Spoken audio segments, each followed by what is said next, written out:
어서 오세요. 안녕하세요. 네. 안녕 수빈이.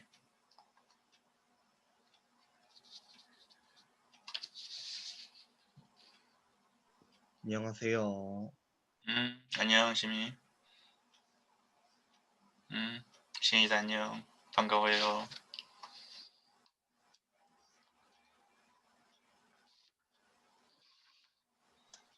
코치님, 네. 저 12주차 과제 제출자인데요. 네.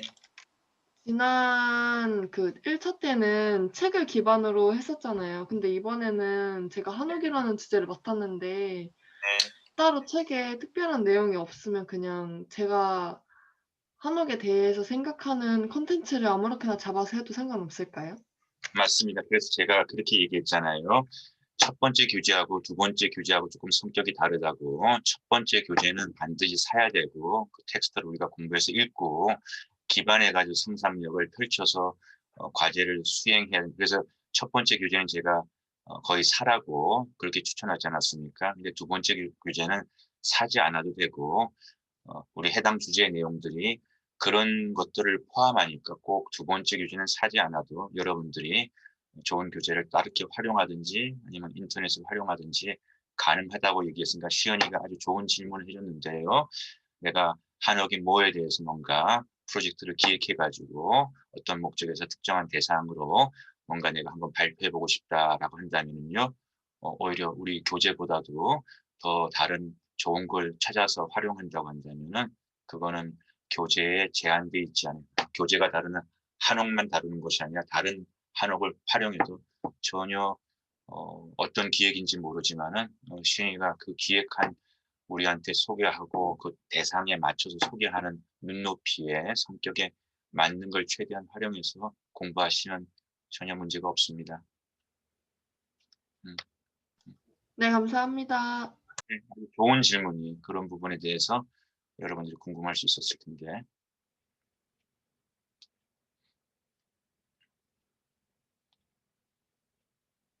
자, 일단 우리 출석 먼저 다 까먹지 말고 자꾸 깜빡깜빡하는 친구들이 있는데 출석 다 기록해 주시고 그런 다음에 여러분들이 오늘 저와 함께 첫 번째 어, 우리 신문 기사 내용 우리 함께 토론할 거거든요. 그러니까 여러분들이 지금 기다리는 시간에 신문 내용 한번 꼼꼼하게 읽고 토론에 참여해 주세요. 어떤 내용일지 이 내용에 대해서 내가 어떤 생각이 들었는지 그런 내용들을 통해서 우리가 한번 생각의 힘에 대해서 또 논의해 보겠습니다.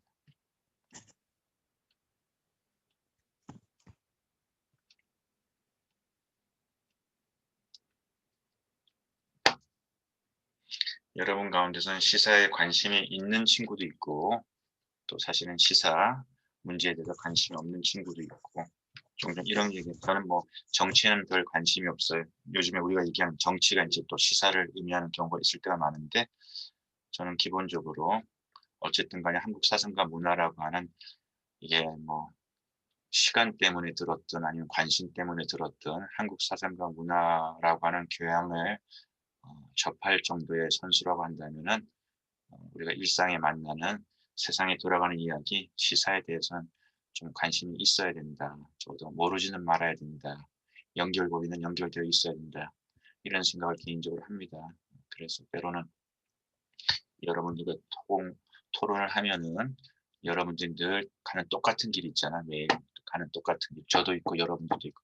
이 똑같은 길에서 새로운 길을 이렇게 생각해 볼 수 있는 이런 기회가 또 이런 시사 문제를 가지고 한 번씩 토론해 보는 시간이 아닐까 그런 생각에서 한번 여러분들이 꼼꼼히 한번 읽어보세요.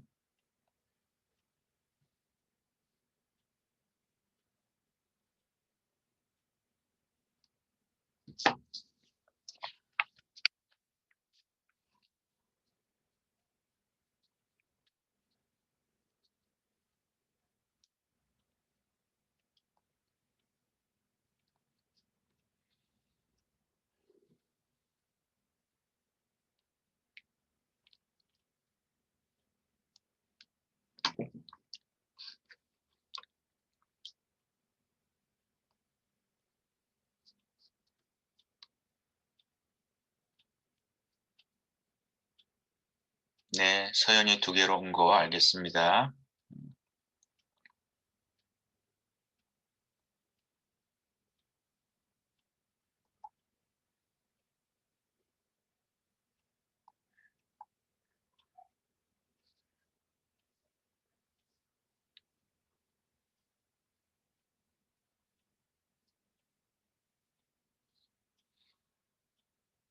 네, 여러분, 또 이렇게 우리가 11번째 만남을 이렇게 가지게 된 거 너무 감사드리고요.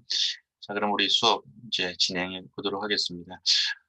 어, 먼저 여러분들에게 말씀드린 대로 우리 신문 기사 내용을 함께 한번 보고 토론해 보도록 하죠. 재미있는 토론이 많이 나올 수 있었으면 좋겠어요.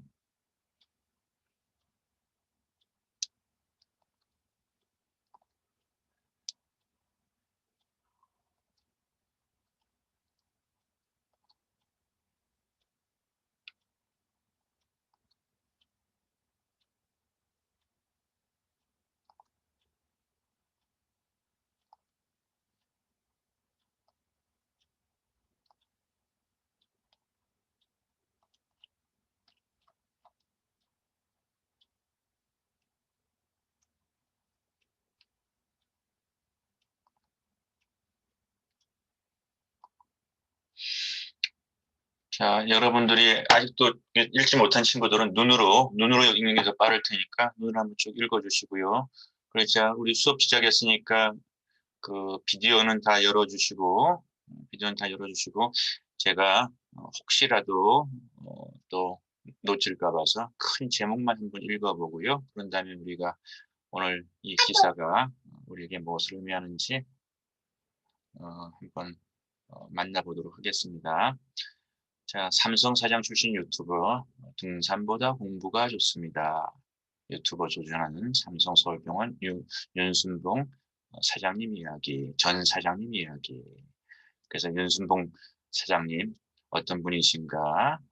79년도부터 삼성에 입사해가지고 작년에 퇴임하셨으니까 거의 40년 가까이 삼성맨으로 시간을 보냈던 분이고, 이분은 직장 생활을 뭐 정말 잘하신 것 같아요. 사원에서 시작해가지고 나름대로는 삼성 석유화학 사장님도 하시고 삼성 서울병원 사장님까지 하시면서 임원을 다는 것도 굉장히 직장인들에게는 큰 뭐 성공이라면 성공인데, 사장님까지 하시고 40년 동안 그 치열한 삼성에서 이렇게 활동을 하시고 명예롭게 퇴임하셨으니까 어떻게 보면 우리 사회에서 어떻게 보면 부러움이 대상이 될 수 있는 그런 성공한 사회생활, 직장생활을 하신 분이라 볼 수 있겠습니다. 그게 이분의 간단한 양력인 것 같고요. 그런데 이분이 이제 유튜버가 되신 거예요. 수많은 유튜버, 또 여러분 가운데서는 유튜버가 되겠다라는 계획을, 막연한 계획 혹은 구체적인 계획을 가지고 계신 친구들이 있을 수 있는데, 삼성그룹 사장 출신 유튜버가 되는 거 굉장히 이례적입니다. 기자가 이렇게 묻고 있고요. 왜 이렇게 유튜버가 되시기로 하셨어요? 얘기했었을 때 이분은 좀 남다른 동기가 있는 것 같아요. 자기가 삼성 서울병원 사장할 때가 2015년도인데 메르스 사태가 일어나가지고 그때 삼성 서울병원이 욕 많이 먹었거든요. 메르스가 삼성병원을 통해서 크게 그 확산되었지 않았습니까? 그래서 그때 굉장히 고생을 많이 했고, 굉장히 고생을 많이 했고, 그때 많은 것을 배울 수 있었는데, 최근에 어, 코로나 사태 때, 그때 배웠던 얘기들이 나눠지면은 우리 사회가 코로나를 이겨가는데 도움이 되겠다는 생각에서 유튜브 활동을 하기로 했다는 거예요. 그런 다음에 이제 여러분도 궁금하고 나도 궁금하고 기자도 궁금한 거 물어요. 영상 제작은 혼자서 하시나요? 아니요. 영상 제작은 제가 잘 못해요. 저는 그 당시에 노하우, 컨텐츠는 제가 작성하지만은 그 컨텐츠를 영상화하는 작업은 신송이라고 하는 아주 유능한 PD의 도움을 받습니다. 라고 하면 협업입니다. 라는 얘기를 하는 거예요. 그러면서 되게 유튜버가 되는 동기가 여러 가지가 있잖아요. 되게 여러 가지 동기가 재미로 하는 친구들도 있고 돈 좀 벌어보려고 하는 친구들도 있고 일반적으로. 근데 사회에 공헌하기 위해서 한다라고 하는 거 인상적이네요. 얘기하면서 이분이 하드 트레이닝에 대한 얘기를 해요. 하드 트레이닝. 이병철 회장님 밑에서 하드 트레이닝. 이병철 회장님이 누군가? 지금 현재 삼성 하면 여러분 누가 떠오르세요? 삼성의 실세, 삼성의 오너, 이재용 부회장을 떠올릴 거예요, 여러분들. 그리고 얼마 전에 이재용 부회장의 아버지 되는 이건희 회장이 돌아가셨지요. 근데 바로 이건희 회장의 아버지가 이병철 회장, 이재용 부회장의 할아버지가 되는 거예요. 그리고 그 이병철 할아버지 회장이 세운 회사가 삼성이었고 오늘 삼성그룹으로 발전했지요. 그래서 이분은 바로 그 이병철 일대 회장과 직장 생활하면서 이런 경험이 있었다는 거죠. 보험 시장이 상당히 어렵습니다. 보고하러 들어가면은 네, 보고서 놓고 가세요. 뭐 이런 것이 아니라 왜 어렵지? 이러저러 해가지고 어렵습니다. 그러면 왜 그런 거야? 라고 해가지고 항상 5번 정도 문답을 하다 보면은 질문을 하고 답변을 하고 질문을 하고 답변을 하고 땀을 흘리면서 답을 한 경우도 있었겠지요. 결국 근본적인 문제에 닿게 되고 이런 트레이닝이 자기가 인생을 살아가면서 내가 이렇게 묻고 답하고 이것이 내 인생의 문제를 풀어가고 사회생활 하는 데서 굉장히 중요한 힘이 되는 것이구나라고 하는 이런 깨달음으로 살아왔고 또 이번 유튜브에서도 지난 9월에 공공의대 신설 의사정원 확대 논쟁이 있었을 때 뭐 OECD 자료 인용하면서 우리가 의사가 적다 많다 적다 많다. 근데 분명히 OECD 통계는 우리가 의사가 적다라는 통계가 나왔지만은 또 다른 통계와 다른 연구. 그래서 이런 표면적인 팩트 하나를 가지고 우리가 결정을 짓는 것이 아니라 그 팩트를 받아들일 때 왜 이런 통계 결과가 나오는 것이지 질문해보고 또 그 질문에 대해서 또 질문해보고 또 그렇게 나온 결론에 대해서 또 질문해보고 이렇게 한 5차례 정도 하게 될 때 사실은 더 정확한 팩트, 더 정확한 사실, 본질에 우리가 닿는다는 생각에서 정말 좋은 컨텐츠, 유튜브에 자극적인 컨텐츠가 아니라 좋은 컨텐츠를 올리겠다는 생각에서 이 일을 하게 되고 뭐 그러저러저러 해가지고 여기까지 이르렀다라는 내용이 기사의 내용이에요. 자, 여러분들이 눈으로 읽은 그리고 제가 간단하게 설명한 이런 윤순봉 사장님 유튜버 이야기를 통해서 여러분들이 생각해 볼 수 있는 지점들 또 이야기하고 싶은 내용들 우리 한번 같이 토론해 봐요. 누가 먼저 발표해 볼까요?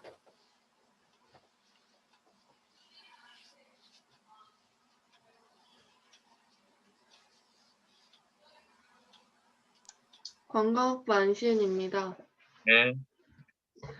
저는 일단 유튜브에서 그냥 항상 뭐 노래만 듣거나 이렇게 했었는데 어느 날 아나운서라는 사람이 유튜브 하는 걸 보고서 이 사람이 왜 여기 있을까 하면서 보게 됐거든요.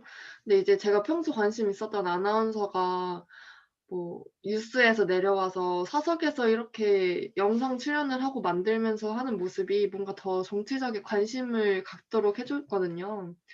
그래가지고 이런 삼성그룹 사장님이라는 제가 살면서 절대 친분이 닿아갈 수 없는 사람들이 유튜브라는 콘텐츠로 일반 사람들이랑 소통한다는 것 자체가 일단 저희 일반 계층의 사람들이 좀 더 많은 걸 알 수 있도록 해주는 정말 소중한 소통의 장이라고 생각을 합니다.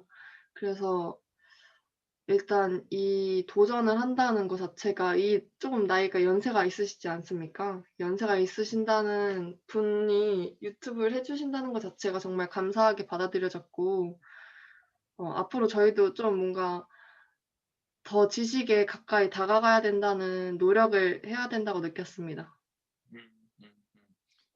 시은이가 3가지 정도 얘기한 것 같아. 저도 제가 좋아하는 스타일이 있습니다. 제가 늘 자주 보게 되는, 제가 늘 다니는 길이 있습니다. 근데 개인적으로 관심 있었던 아나운서의 유튜브 변신, 그거는 시은이가 다녔던 길, 주로 노래를 중심으로 들어왔던 유튜버 생활하고는 다른 그 아나운서니까 말을 하는 어떤 콘텐츠였겠지. 그런 콘텐츠를 보면서 특이하다. 이것도 흥미가 가네라고 했는데 어, 개성 있는 유튜버로서 이런 연세가 있으신, 연세보다는 어쨌든 그 삼성 사장 출신이라고 하는 그런 변신 참 좋은 것 같고요. 그 다음에 두 번째는 어쨌든 우리가 유튜버라고 하는 게 오늘 젊은이들이 세상과 소통하고 지식을 얻는 어떤 이런 방식인데, 그런 방식에 연세도 있으시고 또 나름대로 좋은 지식을 나눌 수 있는 이런 분이 도전해 주시는 모습. 그래서 올드 제너레이션과 영 제너레이션 그런 장을 통해서 뭔가 더 지식에 대해서 자극을 받을 수 있는 이런 거는 개인적으로 참 좋아 보입니다라고 하는 요런 얘기가 시연이의 이 글을 맞이하는 어떤 느낌이었던 거 잘 전달이 되었던 것 같습니다. 또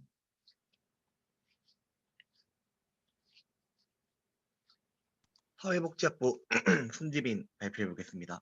네, 저는 이제 유튜버 삼성 회장님의 트레이닝이 가장 와닿았던 것 같습니다. 내용 중에서.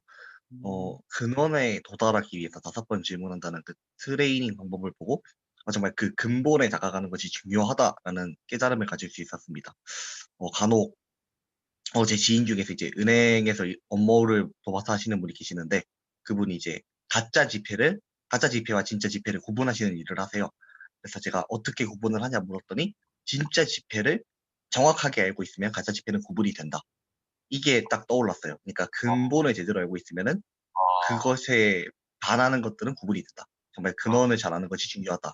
이 첫 번째 깨달음을 가질 수 있었고, 다음으로는 이 회장님의 삶에 있어서의 근본은 무엇일까에 대해서 좀 생각을 해볼 수 있었습니다. 정말 높은 자리에 있고 자본주의 사회에서 정말 많은 자본을 축적하실 수 있는 분임에도 불구하고 사회에 공헌을 할 수 있었던 이유는 무엇이었을까? 저는 이 회장님의 근원은 돈이 아니었다라고 생각합니다. 정말 그 사회에 공헌하고자 하는 그런 마음, 그런 무언가, 자신의 근본에 대해서도 자신이 무엇을 하고자 하는지도 정확하게 알고 계시는 분. 그래서 저는 이분을 보면서 저도 제 자신이 가장 추구하는 궁극적인 목표는 무엇인가? 내 삶의 목표는 무엇인가? 나아가서 정말 나의 신념, 나의 근본적인 신념은 무엇일까? 정말 여러 가지 좀 철학적인 생각을 할 수 있었던 그런 시간을 가질 수 있었습니다. 음, 여러분 지민이 얘기가 우리에게 적용할 수 있는 또 많은 또 울림이 있지 않았는가 싶은 생각이 들어요. 잘 들으셨죠? 위조 지폐를 그렇게 그 전문가는 그렇게 구분하는구나. 진짜를 100%잘 알고 있으면 가짜를 그 진짜라고 하는 기준을 가지고 근본을 가지고 구분을 하는 거야. 말 되네요. 그죠? 말 되네요. 그리고 또 이분이 먹고 살만 할 텐데 40년 동안 회사에 묶여 있었으니까 이제는 좀 자유롭게 골프도 치시면서 자기 시간으로 여유 있는 뭔가 쪼달리지 않는 그런 자기만을 채우는 그런 시간을 보내도 충분할 텐데, 또 다른 공익의 활동을 위해서 아무도 가보지 않았던 자신의 인생에서 유튜버라는 새로운 길도 가면서 또 열심히 사시는 모습을 봤었을 때 지민이의 그 얘기, 아, 이분이 40년을 열심히 삼성이라는 기업에서 살았던 것은 단순히 돈만은 아니었겠구나.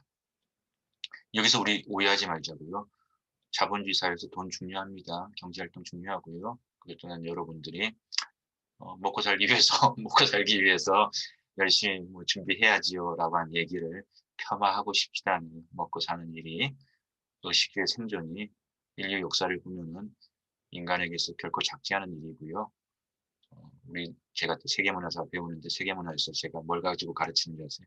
세계문화사 의식주의 세계를 가지고 왜 문화의 너무한 중요한 요소니까. 그러니까 우리가 생존을 위해서 좀 더 안정적인 삶을 위해서 또 돈을 필요하기 때문에 그렇게 열심히 좀 대학생활 하고 있고 공부해야죠 생각하는 거 저는 폄하하고 싶지 않습니다. OX로 답하고 싶지 않습니다. 그러나 인간이 그것만으로 다 행복할 수 있을까? 그거는 묻고 싶어요. 그래서 인간에게는 종교도 있고요. 미국에서 최고의 의과대학을 나왔는데 그 사람이 돈이 아니라 한국의 선교사로 나오는 미국에서 최고의 의과대학 나와가지고 떵떵거리고 살 수 있는 그런 길이 있는데 믿음의 이슈를 가지고 그 가난했던 조선에 선교사로 나오는 그런 인생들도 생각보다 많더라고요. 그러니까 인간은 복잡해요. 인간은 돈이 필요한 것도 많지만 돈만 가지고 사지 않는 인생들 많고요. 또 여러분 과제할 때 보면 여러분 가운데서 그런 가치를 추구하겠다는 친구들이 바로 우리 옆에 앉아있는 친구들이 수업을 하면 늘 만나요. 있더라고요. 그랬을 때 지민이 얘기, 이분이 이렇게 또 열심히 공공의 이익을 위해서 유튜브 변신을 하려고 하는 거 보니까 이분의 가치의 근본은 돈만 아니었다는 생각을 해보게 되었습니다. 돈으로 성공했다는 가치 있는 분들 가운데서 돈만 아닌 가치로 열심히 살았기 때문에 이분이 돈만 가치를 얘기하는 세상에서도 사회에서도 삼성에서도 오히려 또 40년 동안 살아남았을지도 모르겠습니다. 얘기를 하는 거예요. 장사라는 업을 얘기할 때 그런 얘기 참 교과서적인 그런 얘기 많이. 여러분 돈을 쫓아가면은 돈 못 봅니다. 고객을 쫓아가면은 돈도 따라올 수 있어요. 뭐 이런 얘기를 해요.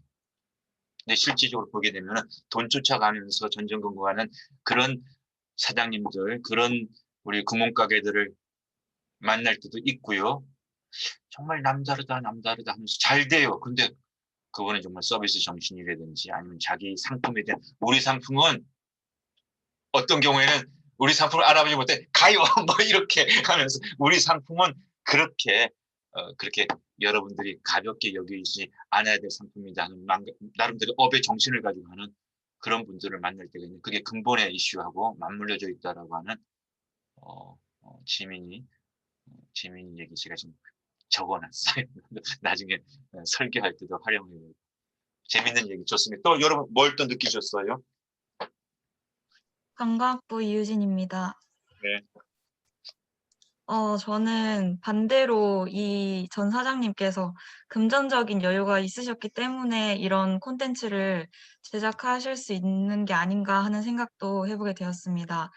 보통 요즘은 유튜버를 직업으로 하시는 분들이 굉장히 많기 때문에 조회수나 아니면은 인기를 얻기 위해서 자극적인 콘텐츠를 많이 만들게 되는데 이 사장님께서는 자신에게 금전적인 여유가 있으시기 때문에 자신이 이때까지 회사 생활을 하면서 느꼈던 부분들을 그런 올바르게 딱 뭔가 자극적인 요소들을 배제를 하고 전달을 해 주실 수 있는 것 같아서 그 부분이 조금은 재미없게 느껴질 수도 있겠지만 그래도 나중에 언젠가 한번 찾아보고 싶은 사전 같은 유튜브가 약간 될 수도 있지 않을까 하는 생각이 들었던 것 같습니다.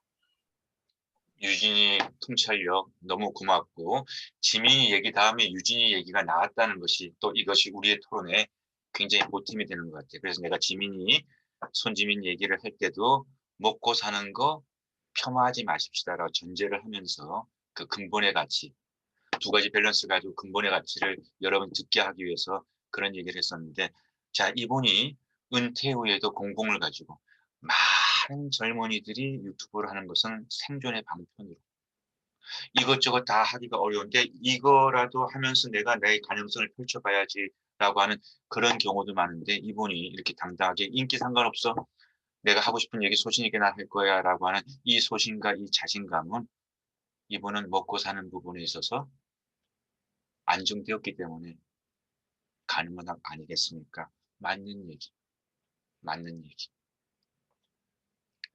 제가 얼마 전에 일본 교회사를 가르쳤었을 때 이런 역사적인 팩트에 대한 얘기가 있었어요. 일본은 굉장히 기독교 복음이 들어가기 어려운 나라거든요. 근대화 과정 속에서 일본도 우리나라만큼 공동체가 강하기 때문에 한 개인이 예수를 믿기에는 그렇게 되면 그 완전 집안과 공동체에서 왕따를 당할 수 있어가지고 이거는 개인이 믿고 안 믿고의 문제가 아니라 그렇게 되면 공동체에서 완전히 불이익을 당하니까 그럼에도 불구하고 일본 사회에서 개신교 복음을 교회를 나가고 예수를 믿게 되는 경우가 있었는데 그런 경우는 중농 이상 부농인 경우에는 그런 핍박에도 자신의 그 믿음, 자신의 그 신앙, 자신의 그 신념을 지켜낼 수 있었는데 그것을 지켜낼 수 있는 확률이 높은 것이 경제적인 안정, 부농, 중농 정도가 되었을 때 그걸 지켜내는 경우가 확률적으로 더 많았고 빈농인 경우에는 결국은 그 사회적 압력 앞에 공동체 압력 앞에 그들의 믿음을 포기하게 되는 경우가 많았다라고 하는 얘기도 유진이가 하고 싶은 얘기의 한 일면이 될 수 있어요. 이분 같은 경우는 그것이 삼성에서의 40년의 경험의 성공이라고 하는 경제적인 안정. 또 어떤 분 같은 경우는 유튜브에서 내가 유튜브에 얽매이지 않고 할 수 있는 또 다른 뭔가의 자신감, 실력, 뭐 그것이 반드시 돈이 아니어도 좋습니다. 뭔가가 있었기 때문에 또 다른 이거에서는 그 뭔가 거기에서 얻어야 되는 거기에 구애받지 않고 할 수 있는 거. 어저께 이런 뉴스 보도를 들었어요. 검사 출신의 전직 의원께서 최근에 우리 법무부와 검찰청에서 이루어지는 이런 사항들이 대한민국의 검사들이 권력 혹은 세상의 여러 가지 압력 앞에서 소신 있는 법의 집행을 과연 할 수 있을지 심히 염려됩니다라고 하는 그런 질문 앞에 그분이 이런 답을 하는데 저는 개인적으로 공감을 했어요.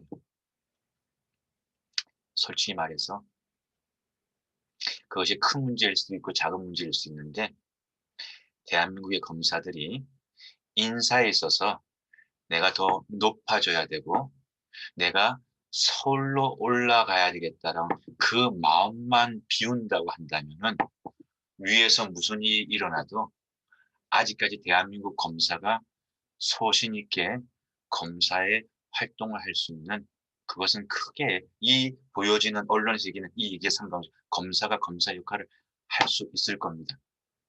근데 욕심을 부려야 된다고.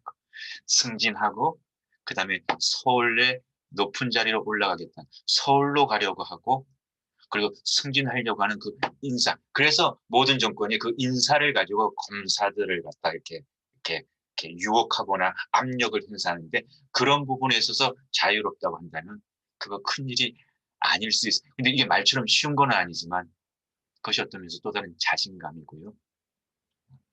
그건 도덕적 윤리적인 얘기가 될 수도 있고 실력이 될 수도 있고 철학이 될 수도 있고 자신감이 될 수 있고 그런 얘기도 이 얘기에 유진이의 얘기 속에 포함될 수 있는 한 꼭지의 토론이 아닐까 생각하고요.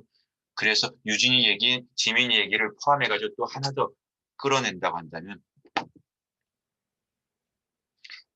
이분은 경제적으로 궁핍하지 않았기 때문에 그런 일이 가능하겠습니다. 얘기했는데 이 얘기를 조금 확대시켜 보면은 어쨌든 자신감이에요. 꼭 이 일을 해야 되겠다는 나의 자신감, 또 이런 방식으로 하면 좋겠다라는 자신감. 그랬을 때 여러분들에게도 그 자신감이 좀 굉장히 중요하다고 생각합니다. 여러분들에게도. 그래서 저는 대학에서 우리 청년들을 만나는 교수자의 역할이 뭘까? 그 중요한 역할 중에 하나가 저는 개인적으로 우리 청년들, 우리 대학생들을 그들이 가지고 있는 가능성을 보게 만들어주고 그 가능성들을 격려해주는 유진아, 그 발표 기가 막히다. 그 포인트, fantastic 하면서 내가 말하는 것이 우리 교수님에게도 들려줄 수 있고 우리 친구들한테도 호흡될 수 있는 어떤 이런 것을 내가 할 수 있는 사람이구나 하는 그 아무것도 아니거든요. 그렇지만 그러한 작은 성공의 경험들, 그 어떤 리포팅의 결과물이 상당하다라고 하는 어떤 작은 성공의 경험들이 여러분들이 할 수 없는 사람이라 할 수 있는 사람들로 했던 그 작은 터닝 포인트가 나중에 우리가 얘기하는 훌륭한 사람이라고 하는 뭐 그렇게 크게 훌륭하지 않은 나름대로 인생을 자신 있게 나름대로 여러분들의 작은 공동체 안에서 나름대로 소신 있게 살아갈 수 있는 토대가 바로 이 대학 시절 더 빨리는 초중고 시기에 만들어지는 것이고 그러면서 옳고 그름을 가르치기에 앞서서 그러한 결과기. 그래서 내가 화요일에 만들었던 포럼의 이름이 뭐라고 내가 적었어. 잠깐만, 내가 잠깐만 돌아올게요.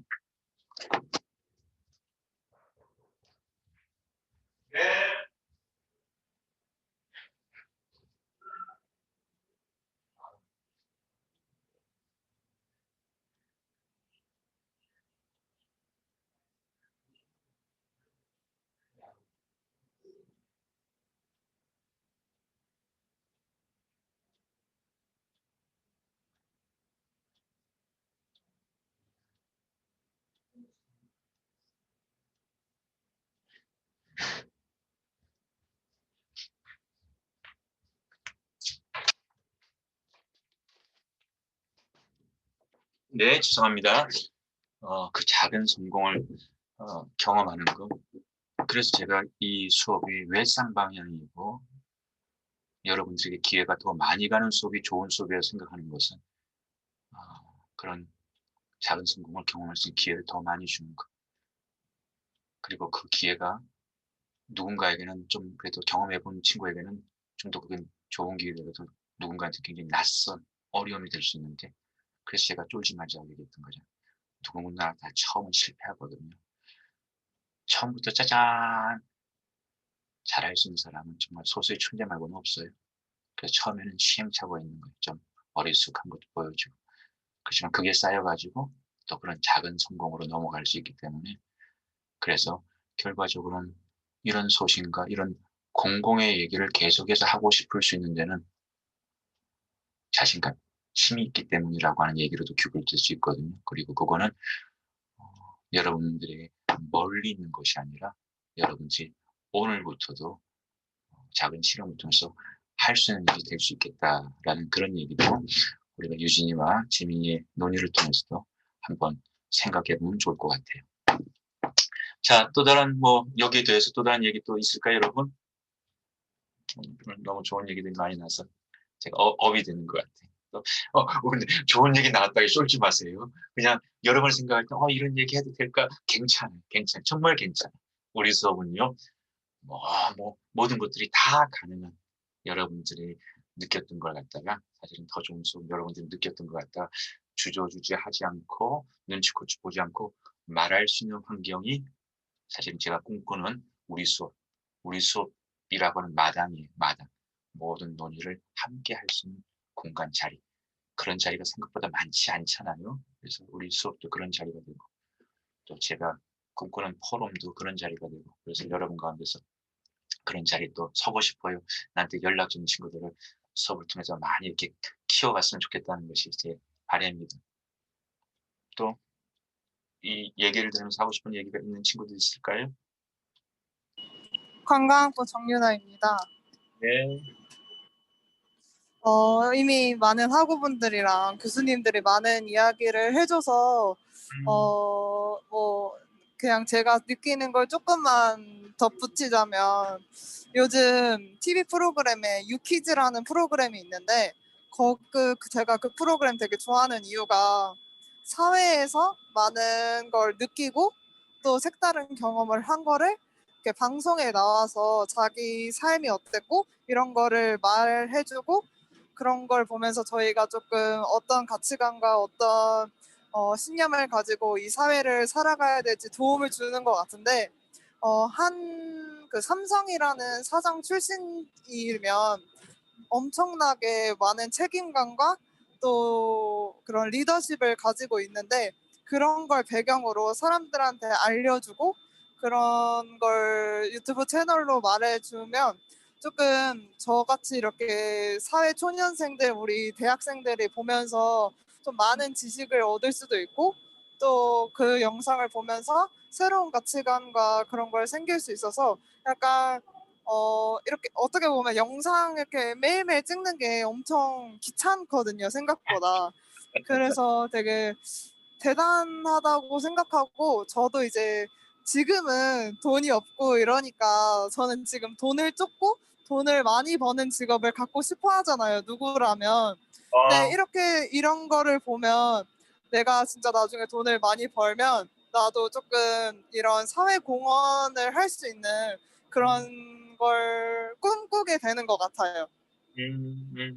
너무 좋은 얘기, 유나, 너무 좋은 얘기했고, 내가 너무 오버해 보면은, 우리 유진이도, 지민이도, 시은이도, 유나도 오늘 내 친구가 이렇게 발표를 했는데, 그 발표에서 각자의 이야기들을 더해가지고 뭔가 작은 결과물을 이렇게 만들어낸, 예를 들어서 내가 화요일에 초대했던 안지영이라고 하는 새내기 1학년 친구 같은 경우는 의상 브랜드 하나를 진짜 창업을 뭐 창업이라고 얘기하는 또 작은 얘기일 수도 있지만 어쨌든 창업은 창업이지, 창업해가지고 브랜드를 런칭을 해서 사업을 시작해 본 거잖아요.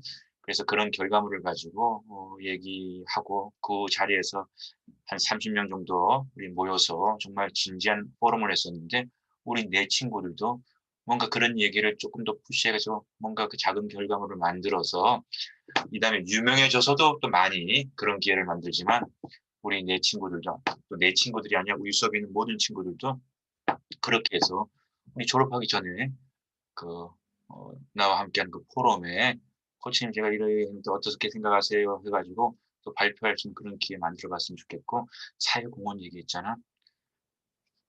그날 그 강사 우리 지영이가 첫 번째 그 브랜드 런칭에서는 생각보다는 수익은 조금 자기가 생각했던 것보다 수익은 이렇게 만들어지지 않았는데 이제 방학 때마다 학기 중에는 바쁘니까 방학 때마다 이제 그런 사업을 이어가려고 하는데 이번 겨울에도 열심히 준비해서 뭔가 내놓을 거라고 그러더라고.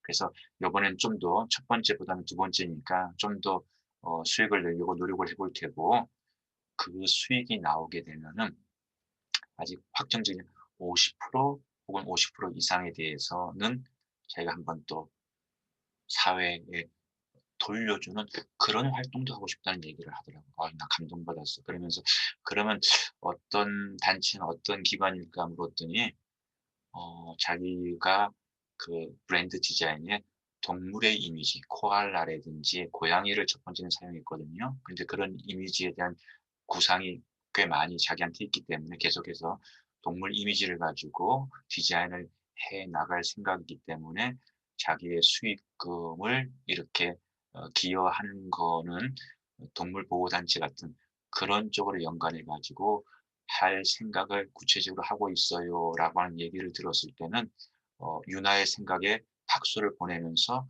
조금 푸시하면은 아주 유명해지셔가지고 내 살 것 충분히 다 마련한 다음에도 그런 또 공공의 기여는 가능하지만은 그 이전이라도 그걸 잘 살기 위해서 만들어가는 과정 속에서도 또 틈틈이 짬짬이도 할 수 있는 가능성과 기회는 많이 열려져 있을 수도 있지 않겠는가. 우리 친구의 그런 당찬 얘기처럼 그것도 우리가 너무 크고 이분처럼 이제 유명해져서 또 큰 방향도 있지만 작은 지역 사회에서 작은 내 교회에서 작은 내 주변의 친구들 사이에서 그런 임팩트를 줄 수 있고요. 나는 그런 격려하자는 우리 수업에서 여러분들의 멋진 발표 같은 경우도 기여하는 게 맞다. 물론 여러분들의 목적, 이건 우리 돈 벌기 위한 것처럼 좋은 성적 받기 위한 동기 그 나쁘지 않아요.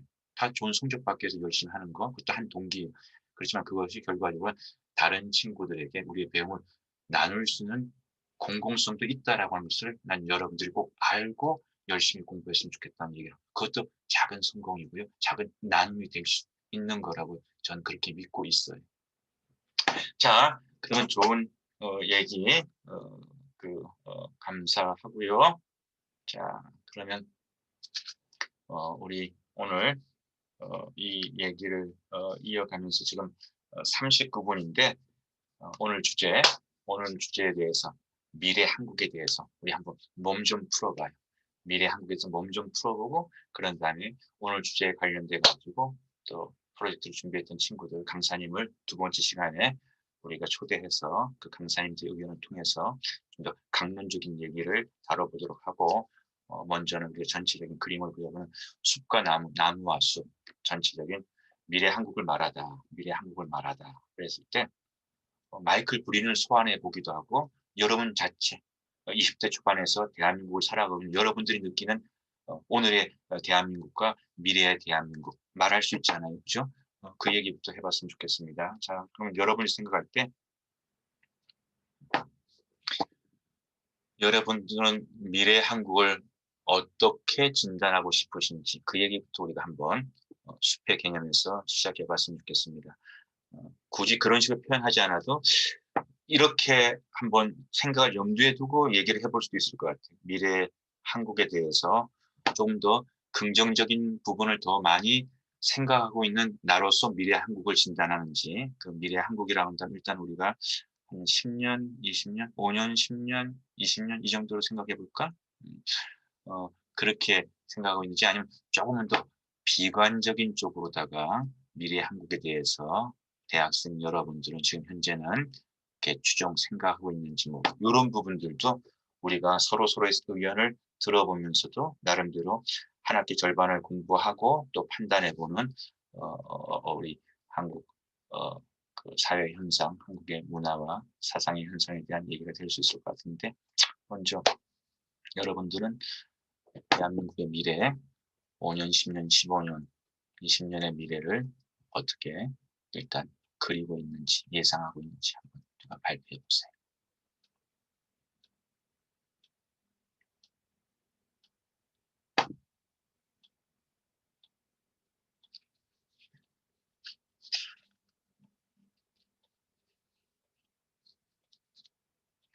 정답이라고 하는 무거운 짐 내려놓고 나름대로 제 생각에는요.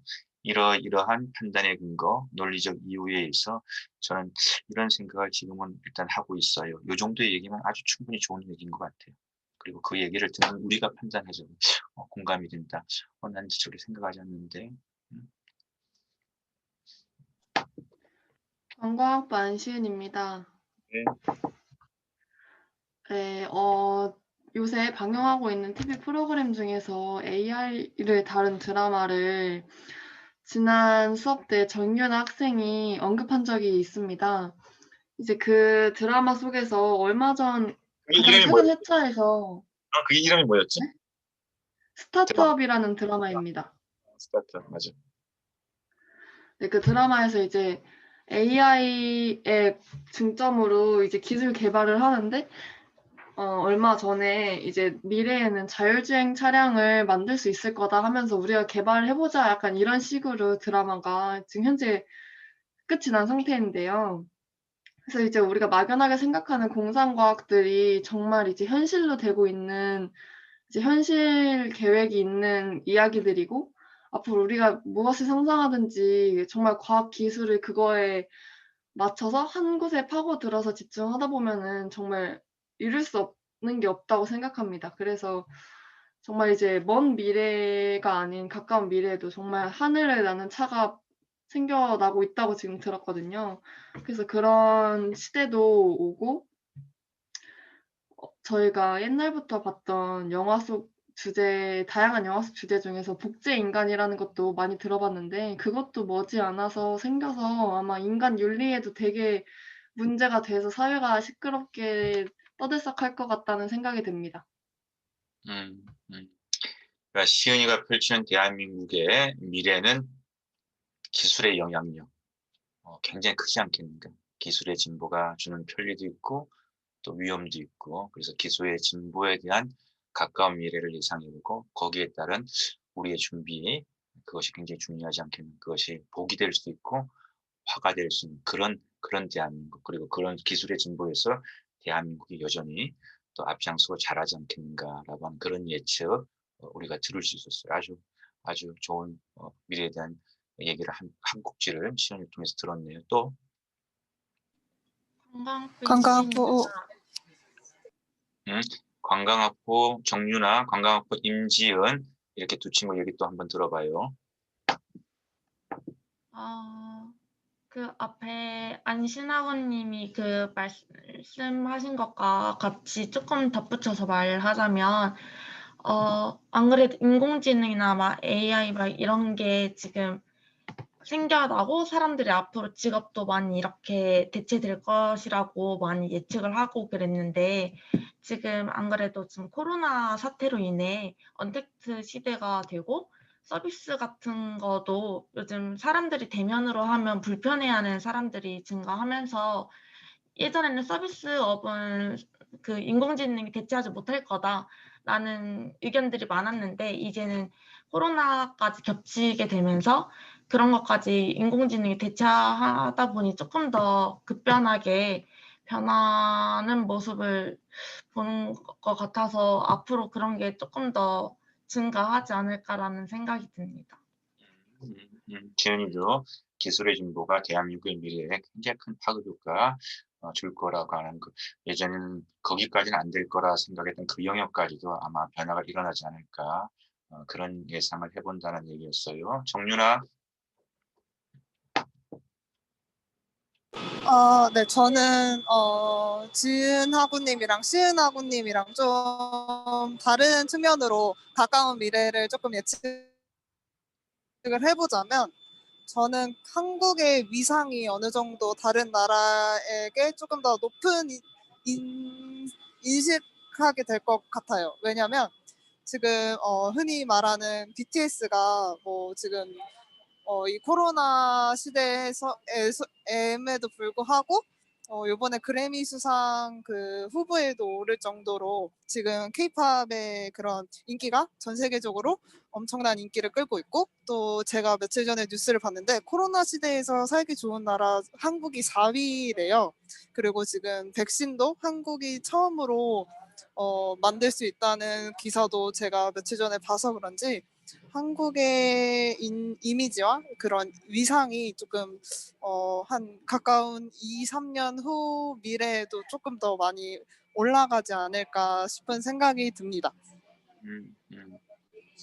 자, 우리 유나는 그 문화 예술 영역에서의 세계 속에서의 대한민국 아티스트들의 활약의 모습들 그리고 최근에 코로나 상황에서 한국 보건의학계가 또 제약계가 보여주는 또 한국 정부와 우리 시민들이 보여주는 그런 역량들을 볼 때 가까운 미래 대한민국은 우리 청년들은 좋은 면도 느끼고 사실은 직업 진로라든지 정치 현황을 생각할 때는 사실은 우리 안에 분열도 많고 또 내가 졸업 이후에 뭔가 안정적인 뭔가를 쉽게 구할 수 있을까라고 하는 두려움이 사실 굉장히 큼에도 불구하고 크게 거시적으로 봤었을 때 대한민국의 미래는 이 두 가지 현상들이 설명하는 것처럼 더 세계적으로 높아지고 또 그런 면에서 더 발전하고 긍정적인 변화가 더 많이 일어나지 않을까라는 판단을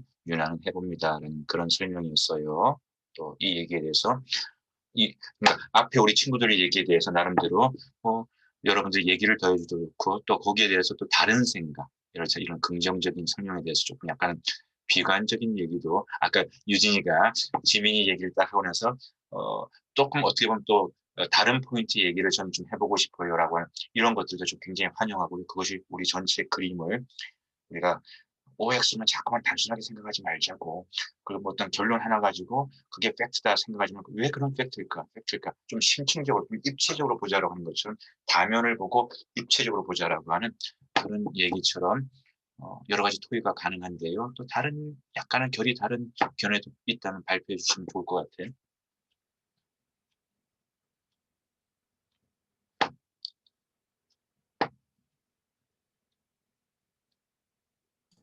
어문학부 이기준입니다. 저는 그 대한민국 미래에 있어서는 좀 취미와 관련된 사업 같은 게 굉장히 활발해지지 않을까 싶은데요. 요즘 들어서 뭐 유튜브도 유튜브인데 약간 좀 웹소설 그런 것도 보면은 굉장히 지금 시장이 엄청 크게 발달하고 있거든요. 뭐 연봉이 매년 뭐 2억 최소 2억이다 할 정도로 굉장히 성장하고 있는데 이런 거 보면은 정말 예전 같았으면 겨우 이게 뭐 이런 게 돈이 되겠어 싶었던 게 굉장히 돈이 되고 있고 또 실제로도 발달하고 있는 시장인데 이모티콘. 이모티콘이요? 그쵸. 엄청난 이모티콘 돈이 뭐 되잖아. 그게 돈이 되겠어. 예, 그랬는데. 이모티콘. 예, 정말 뭐 별거 이거 별거 아닌 캐릭터인 것 같은데 같은 것도 저작권으로 굉장히 발달하고 있는 추세라 가지고 캐릭터 화면도 확실히 그림을 그렇게 잘 그리지 않아도 독창성이란 게 있으면은 굉장히 성공할 수 있는 사업 같은 거거든요. 그래 가지고 정말 아무나 그냥 뭐 실패해도 결국 손해 보는 거는 시간 이런 거밖에 없는 사업이거든요. 대부분 그런 독창성 같은 거는 뭐 치킨집을 차려서 뭐를 하겠다 하는데 그거 같은 것도 뭐 괜찮긴 하겠는데 보면은 돈을 결국에는 잃을 수 있다는 그런 마이너스 손해가 있기 때문에 뭐 독창성 이런 거 따지자면은 그냥 시간만 손해 보는 거니까 한 번쯤 아무나 시도를 하게 되면서 대한민국 미래에서는 이제 인적 자본이 굉장히 중요하니까 그런 면에서 굉장히 발달되어 있지 않을까 그런 생각을 했습니다. 기준이도 두 가지 얘기를 하는 것 같아요. 기준이도 그 긍정적으로 우리 미래를 보고 있는 것 같고, 한국이 교육이 강하고 교육 때문에 우리가 신도하고 있지만 우리가 아주 양질의 재원들을 많이 가지고 있는 사회이기 때문에 그런 면에서 기준이가 생각할 때 미래는 예전으로 얘기하면 좀 취미 영역, 여가 영역, 유흥 영역이라 생각했던 그런 부분들이 뭐 게임하고 뭐 만화 보고 근데 이런 시장들이 전 세계적으로 더 크게 발전하게 되기 때문에 이런 부분들에 비교적 우리 그 한국 사람들 잘하고 있고 또 이미 많이 들어가 있어서 이런 부분 아까 뭐 BTS도 어떻게 보면 좀 예술의 영역 예전으로 치면은 그건 취미로 우리가 음악 듣는 것이 음악을 업으로 근데 이런 시장이 커지다 보니까 이런데 업으로 될 수 있는 가능성들 많고 한국인들이 이걸 잘하면은 세계적으로 굉장히 가능성이 있는 그런 기대를 가지고 있다는 얘기. 그 다음에 두 번째는 공장 굴뚝. 공장 굴뚝 산업이 아니라 지식 정보 산업이라고 얘기하지. 그지? 지식 정보 산업. 그러니까 그거는 투자 비용이 아니라 그냥 내 머리에서 내가 아이디어만 기가 막힌 아이디어만 이렇게 만들면은 실패해도 내 시간 쓴 거. 내 시간 쓴 거 말고 뭔가 뭐 하드웨어 공장을 짓고 사무실을 임대하고 뭐 이렇지 않을 수는 그러면서도 상당히 뭔가 뭔가 이뤄낼 수 있는 뭐 유튜브도 그 한 예가 될 수 있고 그런 부분에 있어서 그런 보이지 않는 아이디어 산업, 창의 산업, 지식 정보의 어떠한 이런 크리에이티브한 그런 부분의 기회가 더 많이 열릴 테고 우리도 그런 또 준비를 해보면 어떨까요? 그냥 실패해봐야 그냥 그 시간하고 내가 그래도 또 시행착오 경험은 또 얻을 수 있으니까 그런 두 가지 트렌드로 미래 대한민국을 한번 생각해 보게 됩니다. 그런 얘기. 또 약간 좀 비판적이고 좀 우리가 좀 미래에 좀 또 이쪽 부분 좀 봐야 될 부분은 뭐 없을까? 이게 밝은 부분 보는데 좀 다르면 항상 밝은 것만 있지는 않잖아요, 그죠? 그래서 또 우리가 좀 예상되어지는 좀 무거운 부분, 좀 잘 해결해야 되는 부분. 내가 질문 던져볼게. 가까운 미래나 앞으로 미래에 우리 입시 제도라든지 여러분들이 얘기한 주입식 교육과 뭐 이런 방식의 그런 제도들은 이렇게 우리가 좋은 거 잘하고 있다는데 그런 미래는 어떻게 생각하세요? 또 그리고 고령화 사회, 그 다음에 저출산 사회, 산포 세대 이게 우리 현상으로 좀 얘기되고 있는데 이런 미래는 대한민국과 여러분들이 지혜를 발휘해가지고 좀 더 나아지는 방향으로 갈까요? 아니면 더 악화되는 방향으로 갈까요? 일본을 우리가 쫓아가는 경우가 많은데 일본의 고령화 저출산 점점 더 심각해지고 있거든요. 이런 부분들의 미래 어떻게 보고 있고 이 미래를 우리가 어떻게 바라보는가가 한국의 문화 정서, 한국인의 생각 사고 이걸 반영하는 것이거든요. 그리고 이 문화 생각 사고 속에서 우리가 좀 변화의 노력을 또 푸시해야 되는 부분이 있을 수도 있고 없을 수도 있고 이런 것들이 우리의 논의의 중요한 부분이거든요. 관광학과 안시은입니다. 네. 얼마 전에 저출산 고령화라는 수업을 들으면서 과제를 수행해야 해가지고 자료조사를 한 적이 있습니다. 그래서 그때 저출산 고령화가 심각하다는 건 알았지만 수치로 보니까 정말 저희가 1인 가구당 아이를 한 명도 낳지 않는 가구가 점점 많아지면서 앞으로 우리가 감당해야 될 노인의 수가 점점 더 많아진다는 것은 익히 다들 알고 계실 텐데요. 이제 그 상황에 대한 심각성은 모두 깨우치고 있으나 정부에서 내린 정책이나 우리가 실질적으로 느낄 수 있는 변화가 크게 없지 않습니까? 그래서 하나 생각한 거는 노인들이 많아지니까 그 노인들이 활발하게 활동할 수 있는 적극적인 그리고 활동적인 고령화 사회를 만드는 것이 가장 중요하다고 생각합니다. 지금 노인들이 일할 수 있는 나이가 한정되어 있는데 그 나이의 범위를 점차 늘려가면서 이제 건강한 어르신들은 계속해서 근무를 할 수 있도록 하는 환경을 저희가 계속 만들고 인식을 그렇게 바꾸는 게 가장 중요하다고 생각합니다. 좋아요. 아주 중요한 얘기했어요. 아주 중요한 얘기했어요. 자, 그러면 그 다음에 이제 내가 시은이와 또 다른 친구들이 묻고 싶은 것이 뭐냐면은 노인들이 더 오래 일하고 더 활동적으로 일할 수 있는 시장을 만들고 직업과 생태계를 만들자라고 했었을 때 그 생태계가 젊은 청년들이 진입하거나 젊은 청년들이 활동할 수 있는 그것을 제한하는 생태계가 된다면 컴피티션이 일어난단 말이죠. 그럼 지금도 사실은 우리 산업이 코로나 때문에 타격을 받고 예전처럼 우리가 8%, 9%, 10% 성장하는 사회가 아니라 1%, 2% 성장하는 사회로서 성장 동력이 많이 이제 안정화되었기 때문에 예전처럼 그 팍팍팍하게 일어나지 못하는 상황에서 양질의 대학 교육을 받은 선수들은 더 경쟁해야 되고 새로운 어떤 마켓에 진입하는 것이 점점 어려워지고 있었을 때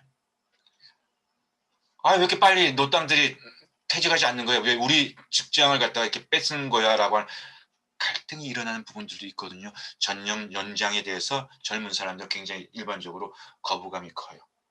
그랬을 때 이 상충하는 이해관계에서 어떻게 하면은 젊은 사람들이 관심을 두지 않고 진입하지 않으면서 또 노년층만을 필요하는 어떤 이런 영역에 일자리가 구분이 되어서 젊은 사람은 젊은 사람들의 자기의 영역이 훼손되지 않고 또 노년들은 새로운 일자리가 만들어져서 할 수 있는 이런 부분에 대해서 어떤 상생의 방법들이 있을 수 있을까요? 만약에 상생의 방법이 없다고 한다면 노년층과 젊은층이 싸우게 되고요. 그렇다고 한다면 저도 시은이가 이제 앞으로 부양해야 되는 그런 노년층에 해당되는 그런 시은이 여러분들의 세금에 짐이 되는 그런 노년층에 이제 곧 해당되게 될 텐데 미래를 생각하면은 어쨌든 젊은 층들이 일단은 사는 것도 굉장히 중요하거든요. 어떤 면에서는 굳이 우선순위를 따지자고 한다면은 그랬을 때 어떤 대안과 고민에 대해서 여러분들이 또 생각해 볼 수 있을까요? 관광부 이유진입니다. 네. 사실 아까 교수님께서 말씀해 주신 부분들이 다 이어진 거라고 저는 생각을 했는데요. 저출산 고령화가 생기는 이유가 일자리가 없고 살기 어려운 청년들이 공교육만으로 아이를 키울 수 없는 상황에서 그런 사교육이나 다양한 부분들에 대한 부담 때문에 아이를 낳지 않기를 선택하고 그로 인해서 고령화가 생기는 것이라고 생각을 합니다. 또 우리나라는 좀 발전만을 보고 달려온 사회이기 때문에 가까운 일본과 비교를 했을 때도 일본은 좀 전통이나 아니면 몇 대째 이어 내려온 그런 장인들이 굉장히 존중받는 사회인 것에 반해서 우리나라는 그런 가업 같은 걸 청년들이 별로 잊고 싶어 하지 않는 사회이고 또 새로운 것, 편한 일만을 조금은 하고 싶어 하는 게 당연하지만 그런 사회라고 생각을 합니다. 또 노인들이 빨리 정년 퇴직을 하게 되는 이유가 그 노인 좀 나이가 많으신 중장년층은 물론 지혜가 많이 쌓여서 그 일들을 잘 해결해 내실 수 있는 부분들은 있지만 그래도 그분 한 분을 고용할 그런 금액으로 젊은 청년들을 2-3명 고용을 할 수 있기 때문에 또 그렇게 정년 퇴직을 하실 수밖에 없는 거라고 생각을 합니다. 그래서 답은 확실히 저도 잘 모르겠지만 그런 가업이나 이런 것을 우리나라에서도 조금 인식을 장인이나 그런 부분에 대한 인식을 좀 변환을 하면은 그런 옛날부터 지켜서 내려오던 가게들이나 어른들이 일을 할 수 있는 환경이 조금이나마 더 만들어지지 않을까 생각합니다. 자, 유진이의 얘기에는 우리 수업과 관련해 가지고 몇 가지 미래의 한국 사회가 이런 문화에 대해서 한번 다시 새로운 생각을 해보면 어떨까라고 하는 몇 가지 문제를 던져주는 것 같아요. 첫 번째, 일본에는 가업이 살아있는데 우리는 나름대로 선대가 꽤 멋진 예를 들어 음식점 하나, 아니면 찻집 하나, 아니면 뭐 농사 하나라도 나름대로 선대가 꽤 성공적인 모델을 가지고 있는데 후대의 후손들 같은 경우는 그것이 시골이어서 그것이 1차, 2차 산업이어서 혹은 그것이 뭔가 넥타이를 메고 이렇게 생활하는 그런 화이트 칼라의 일이 아니어서 그거는 후세대들도 그렇게 생각하고 부모도 이건 고생스러운 거 나만 하지 너는 이거 할 필요 없다는 이런 의식들이 일본하고 한국하고 다른 면모들이 있거든요. 그랬을 때 브랜드 파워가 세상의 어떤 나라보다도 우리 한국 사회는 브랜드를 중시한다는 것은 체면을 중시하는 문화하고도 맞물려져 있거든요.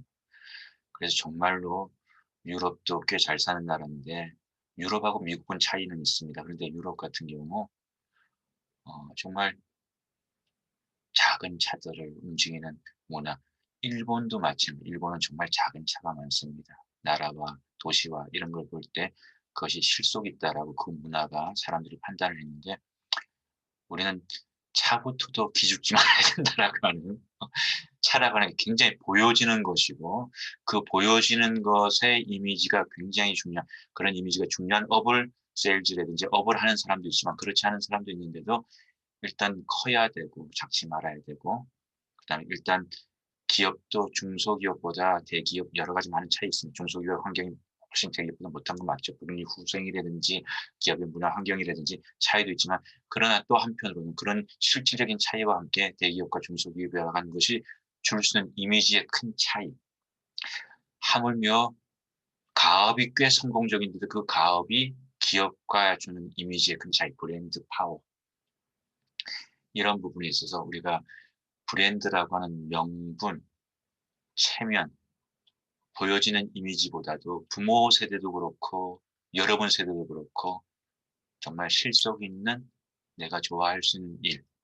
그 어찌 보면 직장 생활하다가 15년 후에 다시 40대쯤에 다시 고민해야 되는 것보다는 내가 지금 젊었을 때 고생해가지고 선대 기업이나 아니면 내가 창업한 이 일을 가지고 젊었을 때 고생해서 오히려 평생 업으로 가져갈 수 있는 그런 도전이 나한테는 더 실속 있는 일이 아닐까라고 하는 이런 창업이라든지 가업을 이뤄간다든지 이렇게 스타트업이라고 하는 이런 영역에 대해서 좀 더 들어오려고 하는 그런 변화가 부모의 생각과 자식의 생각 속에 여러분의 생각과 여러분의 부모 생각 속에 더 많이 들어와야 될 필요는 없을까?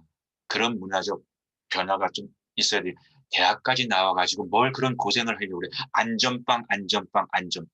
안전빵에 대한 욕구와 의지가 우리 사회에 굉장히 강하거든요. 그건 역설적으로 안전하지 못했던 격변의 세월을 겪어왔던 우리 부모들의 마음이 굉장히 크고 우리는 고생하지만 너희들은 편안했으면 좋겠다라고 그런 얘기 여러분들 많이 들어보셨죠. 아빠 엄마는 고생했지만 너희들은 고생하지 마 이런 얘기 많이 들어보셨죠.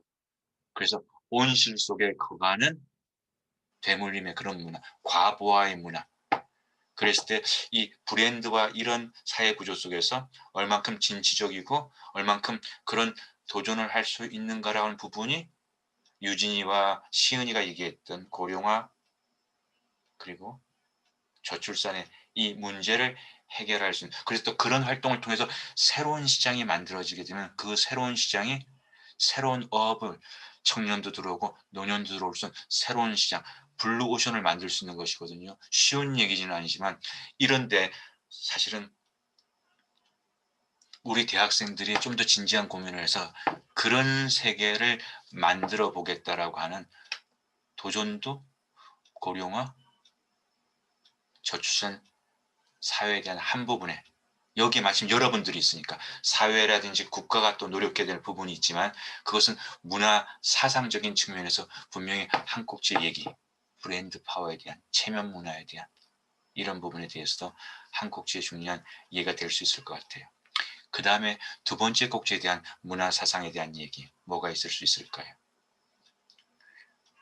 그렇기 때문에 연결과 소통이 더 중요한 것 같아요. 잘못하면은 노인들도 노후 보장에 대한, 왜냐하면 예전에 6, 70이었는데 이제는 90 이렇게 되니까 꽤 단단하게 모아놨다고 해도 남은 거 쓰다 보면 이게 부양의 시간이 너무 길어지다 보니까 이게 노인 빈곤이라는 문제도 우리 사회에 장난이 아닌 문제가 되는 거예요. 왜? 너무 오래 잠깐만 길어지다 보니까. 그러니까 그분들도 절박해요. 뭔가 일이 절박해요. 청년도 절박해요. 노년도 절박해요. 그러면 서로의 이해관계를 놓고 싸우게 되는, 이런 싸움은 우리 사회에 건강하지 않거든요. 여러분, 우리 대학생들도 남녀 간에 제한된 진로를 놓고 여성에게 좀 더 유리한가, 남성에게 좀 더 유리한가, 그런데 여러분들 예민하지 않습니까? 잘못하면 갈등이 될 수 있어요.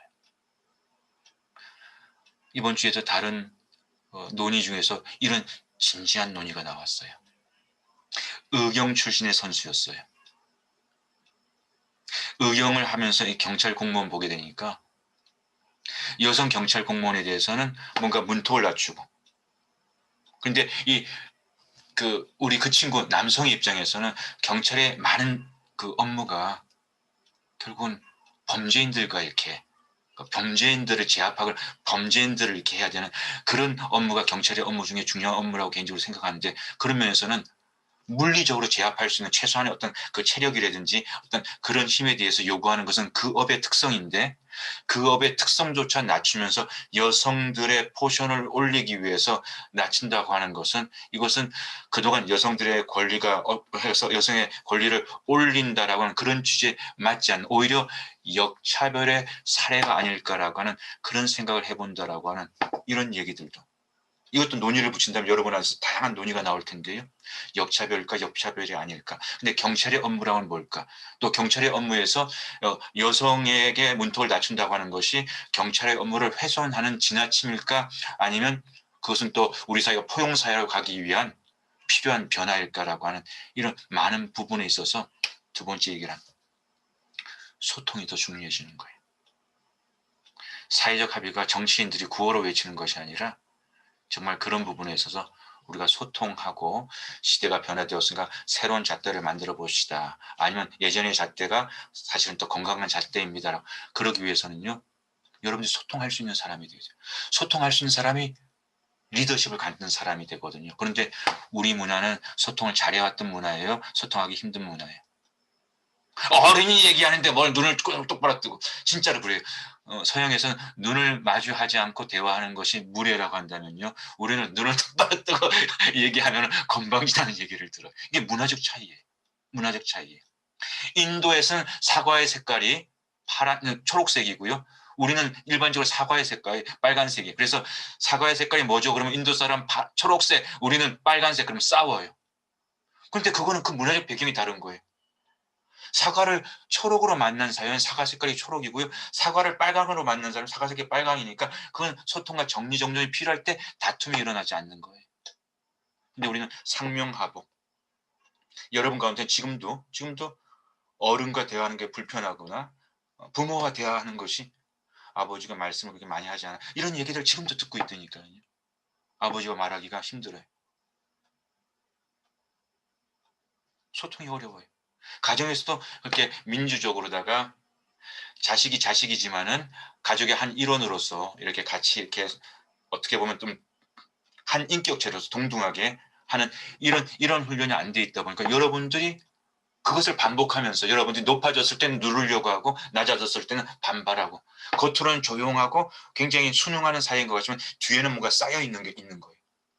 근데 이렇게 복잡한 다양한 사회로 넘어가면서 두 번째로 우리가 좀 더 소통을 잘할 수 있는 사회로 가는 데 있어서 올드 제너레이션과 영 제너레이션이 각자의 기존의 생각들을 조금 바꾸면서 노땅이 아니고 시건방진 것이 아니고 같이 대화의 장으로 갈 수 있는, 그래서 미래의 문제를 함께 논의할 수 있는 그런 장을 만들고 그런 장을 통해서 소통하려고 하는 이 두 가지도 미래의 사회를 우리가 함께 만들어가는 데 있어서 굉장히 중요한, 나와 여러분, 올드 제너레이션, 우리 제너레이션, 특별히 여러분들이 그런 권위주의적이 아니라고 해도 여러분들 안에 권위주의적인 그런 사고라는 모습이 지금도 있을 수 있거든요.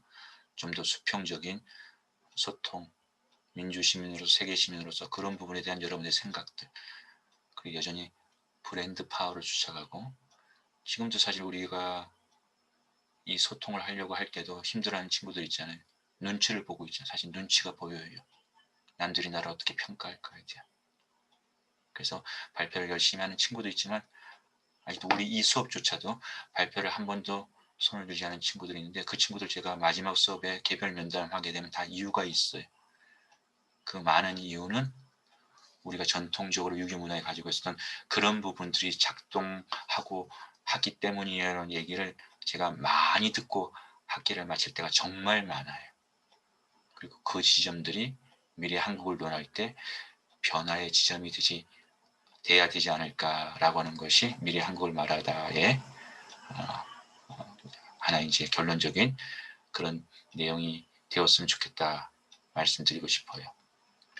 자, 그럼 우리 시간이 12시 11분이거든요. 그래서 지금 한 10분간 쉬어서 12시 21분에 다시 만나서 발표 준비했던 강사분들과 두 번째 시간 이어가도록 하겠습니다. 잠깐 쉬어요.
그럼 우리 이제 두 번째 시간 시작해 볼까요?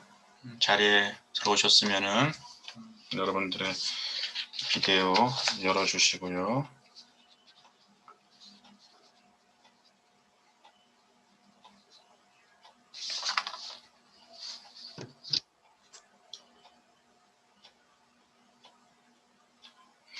자, 오늘 주제에 대해서 그러면 우리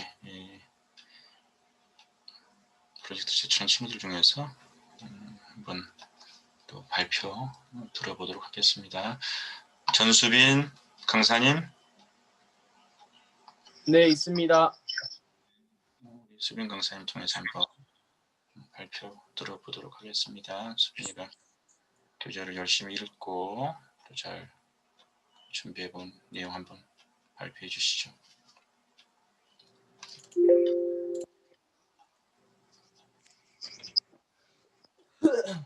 바로 시작하면 될까요?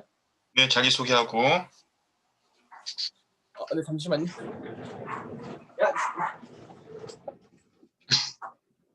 난리가 아니네, 저 동네. 네? 그 동네가 난리가 아닌 것 같아. 강아지들이 너무 많이 짖어가지고. 그냥 문을 좀 닫고 할 수는 없나? 네, 닫았습니다, 지금. 그리고 수빈이 발표할 땐 잠깐 그 수빈이 모습도 좀 보여주면서 우리가 그 강사를 좀 보면서 할 수는 없을까? 잠시만요. 겉옷 좀 입고 하겠습니다. 이게 제가 머리랑 면도를 안 해가지고.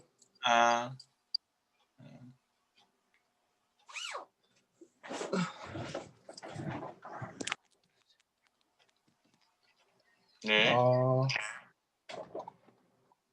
그러면 바로 발표 시작하겠습니다. 안녕하세요, 여러분들. 이번 강연을 맡게 된 17학번 경사학부 전수빈입니다. 이번 강연의 내용은 미래 한국을 말하다 중 수단원 더 넓은 세계로를 강연하며 여러분들에게 전달드리고 싶은 내용과 저의 생각 그리고 여러분들의 생각을 같이 이야기해보는 시간을 갖도록 하겠습니다.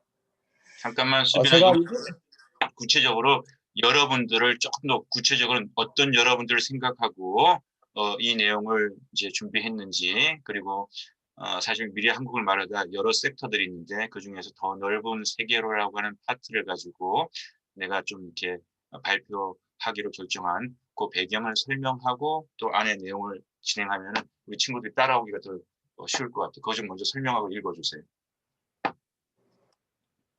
네. 이 강연의 내용으로는 이제 제가 경영진의 입장이고 이제 여러분들은 사원이 되는 입장인 것입니다. 그리고 이 파트를 맡게 된 이유는 여러 가지 이제 파트가 있는데 제가 이 제목 소단원에서 이제 더 넓은 세계로라는 제목이 저의 마음을 이끌어가지고 여기 파트를 집중적으로 읽게 됐고 이제 앞으로 제가 발표할 내용으로서 이제 거의 책의 요약본이라고 생각하시면 편하면서 이제 따라오시면 될 것 같습니다.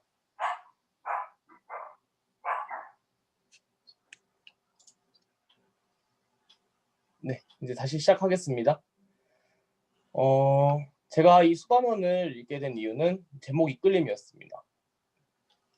첫 번째로는 이제 지금 우리 사회는 어떤 사회를 겪어왔으며, 두 번째 수단원 예술 분류군, 그리고 세 번째로는 과거의 상황과 현재의 상황을 비교하면서 한번 생각해 봅시다.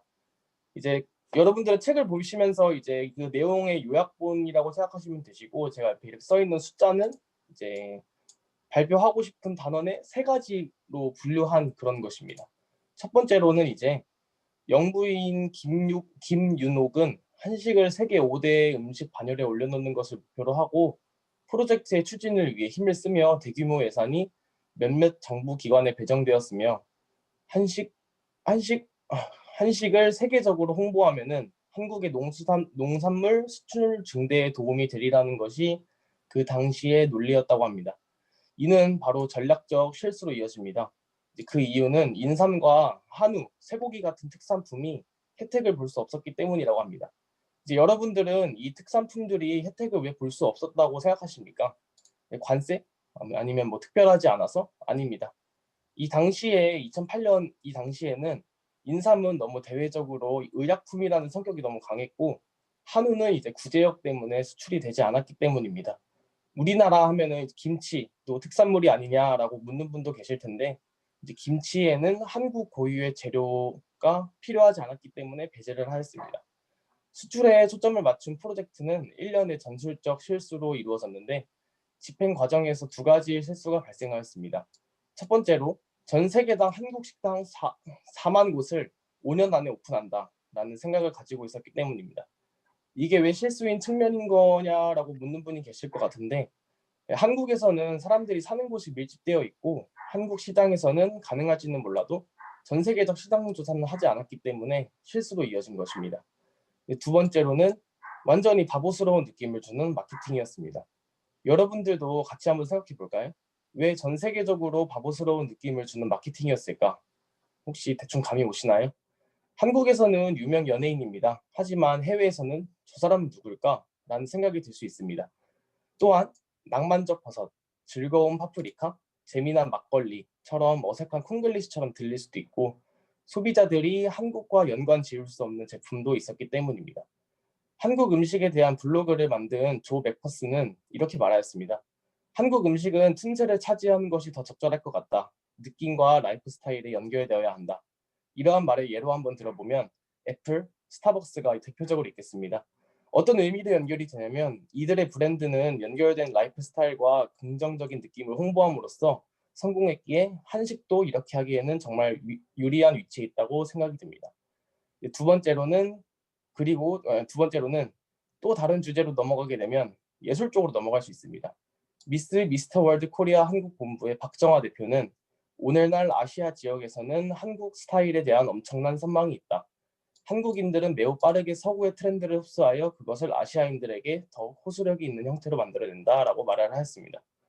또한 이와 같은 자신감과 활달함이 중국인에게 호소력이 있다라고 말하였습니다. 한국의 비즈니스의 한 가지 과제는 산업계와 정부 관료가 예술가들에게 자리를 양보하는 것입니다. 라고 말할 수 있는데 이것은 놀라울 정도로 어려운 문제입니다. 예를 들면은 어느 한 사람이 젊었을 때 초등학교와 중학교 여학생들로 이루어진 공연단의 공연을 보고 감명을 받았다고 합니다. 그리고 20년이 흐른 뒤 다시 볼 수 있는 기회가 생겨보게 되었는데 공연단의 사람들은 그대로이며 그 공연의 레퍼토리 또한 그대로였다고 합니다. 이러한 관점에서 생기는 문제점은 비예술가가 책임자로 있을 시에 생기는 문제이며 그들의 성공의 공식에 맞들려 있기 때문에 변하지 않는 문제점이라고 바라볼 수 있습니다. 이러한 문제 때문에 예술가가 직접 그 자리에 앉아 문제점을 고치고 비전을 바라보며 고쳐진다고 말을 할 수가 있겠습니다. 여러분들은 어떻게 생각하시나요? 이러한 문제에 상관없이 예술이 계속해서 인기를 끌면 이대로 이어가야 한다고 생각하시나요? 아니면 이제 고객들이 니즈에 따라 변화하며 앞으로 나아가야 한다고 생각하시나요? 저의 생각은 한국에서의 입장도 똑같습니다. 미래를 보고 비전을 보며 앞으로 나아갈 때는 때론 변화도 필요한 법, 변화를 추구하며 앞으로 나아가야 한다고 생각합니다. 마지막 주제로 일제강점기의 시대와 현대 사회의 문화 그리고 시에 대해서 약간 좀 알아보겠습니다. 정부의 장려와 지원에도 불구하고 대규모의 비즈니스가 형성되지 못하는 문학이 있습니다. 한국의 소설은 일본이 이제 우리나라 강제로 식민지로 삼고 있는 일제강점기로 거슬러 올라갑니다. 일제강점기 시대의 한국의 소설과 시에 대하여는 다들 어느 정도 알 거라고 생각하겠습니다. 큰 예로 들어보면 이제 글을 쓰게 되면은 일제강점기에서는 우리 민족이 힘을 합쳐서 독립을 하자는 내용이 가장 많이 보이실 겁니다. 이러한 생각으로 바라보게 되면은 이 시기에서는 많은 사람들이 이런 내용을 원하기 때문에 이렇게 쓰고 앞으로 나아간 거지. 지금 세대에서도 일제강점기의 생각을 가지고 소설을 써도 물론 인기가 많겠지만 더 많은 고객들이 원하는 니즈는 이제 창조물, 판타지물, 멜로 스토리물 이런 쪽을 더 많이 요구하기 때문에 이러한 방향으로 나아가야지 성공을 할 수 있다고 생각합니다. 한편으로는 이제 시는 대체로 언어와 느낌의 아름다움에 집중하거나 아니면 오늘의 세계에서 인간의 의미가 무엇인지 풍자적으로 환기시키면서 깊은 의미와 내면의 삶을 탐구하는 문학 형태로 바라볼 수 있습니다. 하지만 시는 조금 다르다 볼 수 있습니다. 문학에 관한 큰 틀이 현재까지 변화가 없이 서정적으로 쭉 이어지고 있기 때문입니다. 하지만 더욱 앞으로 바라보면 진지한 시, 재미난 시, 앞글자만 읽어서 이해하는 시 이런 식으로 변하고 있습니다. 여러분의 생각은 어떠신가요? 소설은 시대에 따라 변화가 빠르지만 C 같은 경우에는 조금 느리다고 생각하지 않나요? 때로는 변하지 않는 것이 성공할 수 있지만 결국은 변하고 앞으로 나아가기 마련입니다. 여러분은 어떤 생각을 하셨나요? 저는 제목에 맞게 한국의 미래, 더 넓은 세계로 파트를 강연하며 굉장히 많은 것을 생각하고 느꼈습니다. 가끔은 지속하는 것도 좋지만 변화를 추구하며 앞으로 나아가야 한다고 생각합니다. 여러분들도 제 강연을 들으면서 느낀 점을 말씀하시고 그리고 말씀하시고 싶으신 거 있으시면 말씀해 주셨으면 합니다. 이상 강연을 마치겠습니다. 감사합니다. 네, 수빈이 발표 감사합니다. 자, 우리 강사님이 우리에게 이렇게 물었어요. 제 강연을 듣고 느낀 점, 말씀하고 싶은 거 있으면은 말씀해 주세요. 성의껏 답변하겠습니다. 라고 했는데, 여러분 말씀해 주세요.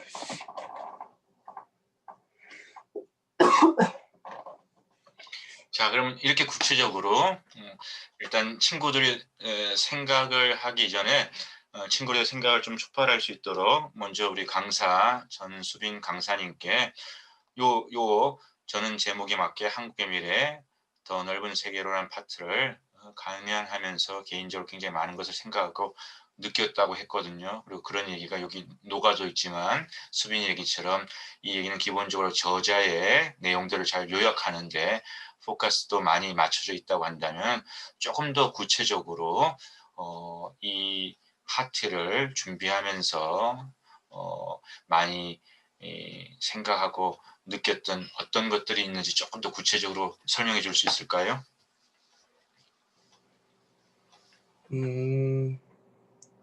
이제 여기 본문에서 나와 있고 이제 제 생각도 항상 이게 읽으면서 느낀 건데 계속 미래로 나아가고 더 발전하려고 하면은 이제 뭐 어떠한 국면이든 어떠한 그런 카테고리든 이제 지속적으로 하는 것보다는 이게 예를 들기 굉장히 어려운 게 지금 굉장히 시대가 많이 변하고 있고 앞으로 계속 앞으로 나아가야 할 텐데 이거를 어느 부분에 맞춰서 여기는 뭐가 이게 낫고 뭐가 이렇게 낫고 하는 것보다는 지금 모든 게 변하고 있는 세상이기 때문에 이제 구체적으로는 막 어떻게 어느 부분이 그렇다라고 말씀을 드리긴 애매하지만 제가 느끼기에는 이제 지금 저희 한국은 매우 많은 것이 더 많이 앞으로 더 변할 것 같습니다.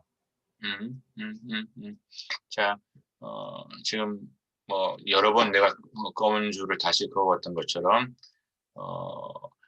변화에 대해서 적극적인 변화의 주도자가 되는 것이 과거 우리 역사에서도 한국이 이런 변화, 뭐 근대하면 근대화, 서구하면 서구화 이런 변화에 능동적이었기 때문에 나름대로 민주화도 경제화도 성공할 수 있었던 것처럼 미래에도 우리가 계속해서 이런 변화의 이야기 안주하지 말고 변화의 이야기를 만들어 갈 때 어떻게 보면 좀 더 넓은 세계로 대한민국이 나갈 수 있지 않겠는가라고 하는 그런 얘기를 강조하고 있어요. 그래서 뭐라 그럴까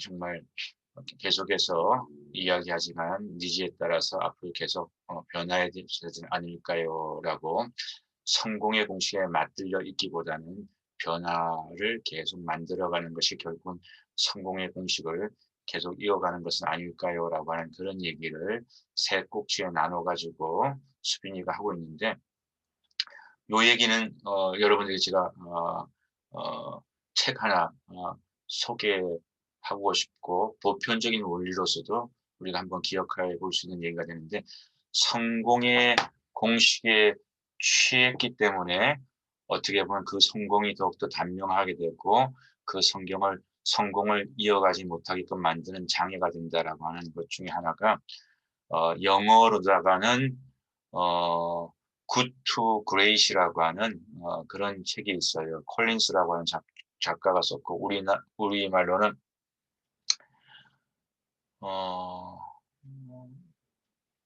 거대한 기업에서 위대한 기업으로인가 Good to Great 근데 그 책의 논리가 뭐냐면 여러분 굿이라고 하는 게 무슨 뜻이 좋다, 괜찮다, 꽤 괜찮다. 이것이 굿이잖아요. 근데 여러분들도 주변에 특히 이제 수빈이 경상학 보니까 잘 알겠지만은 창업을 해가지고 살아남는다고 하는 것이 생각보다 또 그렇게 쉽지가 않아요. 그리고 창업을 해가지고 굿, 성공적인 기업이 된다고 하는 것도 대단히 어려운 일이에요. 그런데 이 콜린스라고 하는 분이 전 세계 유명한 성공적인 그룹이 그레이트 그룹, 더 위대한 그 그레이트한 기업으로 발전하는 걸 다 이렇게 분석해 보니까 그 발전할 수 있는 가능성이 많았던 기업들이 발전하지 못하는 것이 결국 안주하더라는 거죠. 성공에 취하더라는 거죠. 그래서 굿까지는 열심히 만들어갔는데 굿으로 성공해가지고 그 다음에 넘어가지 못한 가장 대표적인 예 하나 들어볼까요? 소니. 여러분들 얼마 전까지만 해도 여러분보다는 조금 더 나이가 있어야 될지 모르지만 제 세대 있잖아요. 제 세대는요. 전자제품 하면 한국인의 꿈은요. 워크맨 하나도 그렇고 뭐 라디오도 그렇고 뭐든지 소니를 갖고 싶어하는 그런 큰 열망이 있었어요. 근데 소니가요. 결론적으로 많은 부분에 있어서 삼성하고 LG에 다 져버렸어요. 얼마 전에도 그런 보도가 나오는 거예요. 아이폰 12 나왔잖아요. 일본에서 아이폰 12로 딱 여러 가지 그 부품 보니까 그 부품의 상당한 부분들이 30%, 40% 상당한 부분들이 한국 기업이 만든 부품. 일본 기업이 예전에 일본 기업은 정말 우리는 항상 카피캣이었어요. 뭐든지 다 일본 기술을 일본으로부터 전수받았습니다. 우리는 항상 일본을 벤치마킹하고 일본 가서 연수받아갖고 일본 또 기술자들 은퇴하고 나면 우리나라에 와가지고 기술 지도해주고. 근데 지금 2020년도 최신 제품 뚜껑을 열어서 내부를 보니까 경쟁력 있고 저가는 중국에서 만들어온 중국 기업들의 부품들도 상당히 많고요. 근데 고가의 기술력이 있는 것은요. 일본이 설 자리가 이건 이제 우리가 특별히 그 스마트폰이라든지 반도체든지 세계 최강이잖아요. 이런 영역이고 또 다른 영역들도 많이 있지요. 다른 영역들은 우리가 또 여전히 많이 있는데 특히 백신 같은 경우 세계적인 거대 과학 제약회사들 우리가 백신을 만들지 못하죠. 백신을 제작하는 거는 우리가 잘하지만 잘할 수 있는 역량이 있지만 그리고 치료제에 대해서는 이제 백신보다는 치료제가 좀 더 난이도가 낮은 곳이니까 치료제는 우리가 이제 접근을 하기 시작했죠. 치료제에 접근이 되면 그다음 백신까지 접근이 될 수 있는. 근데 그건 이제 시간이 좀 더 필요하겠죠. 그렇지만 빠르게 우리가 그걸 이제 추적해 가고 있는데요. 뚜껑 열어보니까 일본이 이게 며칠 전 기사입니다. 일본에서 이것도 하나 논의가 되는. 우리가 이렇게 지금 기술력이 실용적인 돈이 되는 기술력이 있어서 이렇게 우리가 뒤처지는가 이런 얘기하는데 소니가 그 얘기예요. 그리고 여러분들도 혹시 기억할까 옛날에 폴더블 스마트폰 나오기 전에 폴더블 폰의 세계 최강자는요 노키아라고 하는 스웨덴 회사였어요. 근데 지금 노키아, 에릭슨, 노키아 이런 브랜드가 있었나 여러분 그러잖아요. 전 세계 가장 강력한 브랜드였는데요.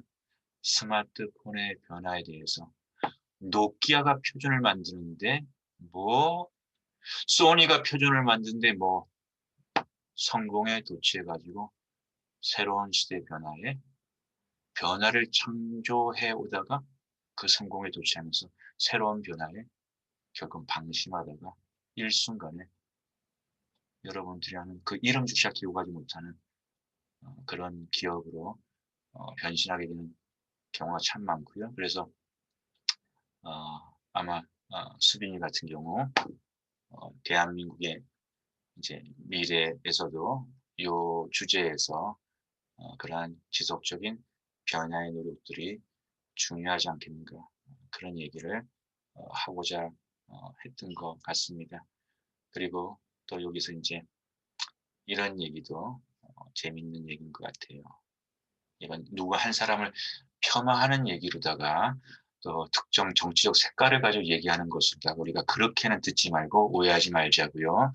이명박 정부 때 한식의 세계와 굉장히 큰 정치적인 또 정부의 큰 캐치프레이즈였고 예산과 많은 노력이 있었습니다. 결과적으로는 실패한 프로젝트였는데 이건 무슨 정부다 이렇게 정치적으로 이해하는 것이 아니라 우리가 한국 문화 그리고 우리 사상을 이해하는 그런 접근에서 여기에 왜 그것이 그렇게 많은 예산을 들이고 정부의 최우선 과제였는데 결과는 그렇게 미미했는가라고 얘기를 지금 수빈이가 여기 잠깐 담았는데요. 예를 들어서 이제 특별히 1번과 2번의 예를 구체적으로 실수가 일어났습니다. 지금 책을 인용해 가지고 설명하고 있잖아요. 모든 게 다 음식의 세계화라고 얘기하면서 모든 것이 다 한국식이었다는 것이 이 실수의 배경이라고 얘기를 하고 있는 거예요.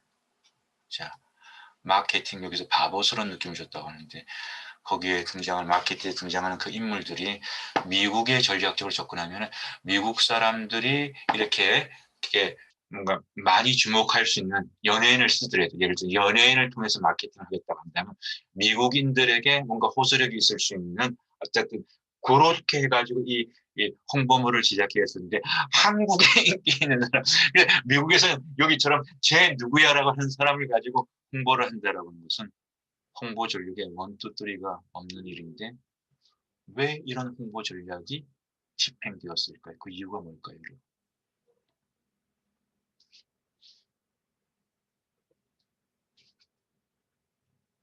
뭘까요? 그 이유가 뭘까요?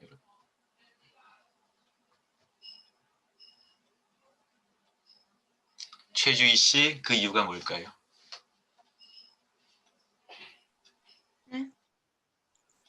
그 이유가 뭘까요?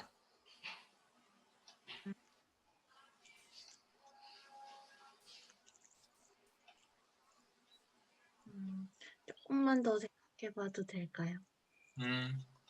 세영이, 김세영, 세영이 그 이유가 뭘까요?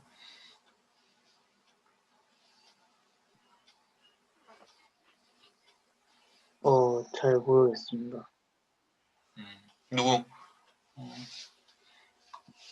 그 이유가 뭘까요? 이렇게 한 국가, 대한민국이라는 작지 않은 국가가 전략적으로 많은 예산과 많은 인적, 물적 자원을 동원해가지고 이렇게 했는데 이런 일이 일어나는 이런 두 가지 상황에 그 이유가 뭘까요? 이거는 여러분들이 조금 상식적으로 생각해 보게 되면 뭔가 여러분 이야기할 수 있지 않을까요?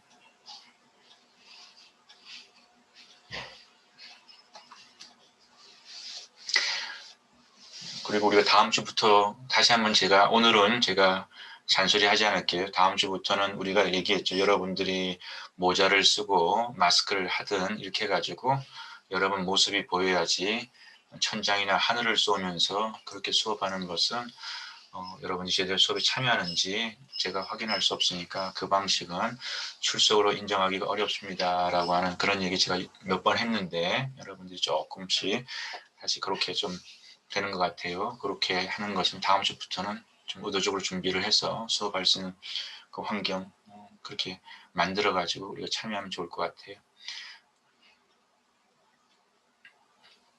어떻게 생각하세요? 봄이 어떻게 생각하세요? 네.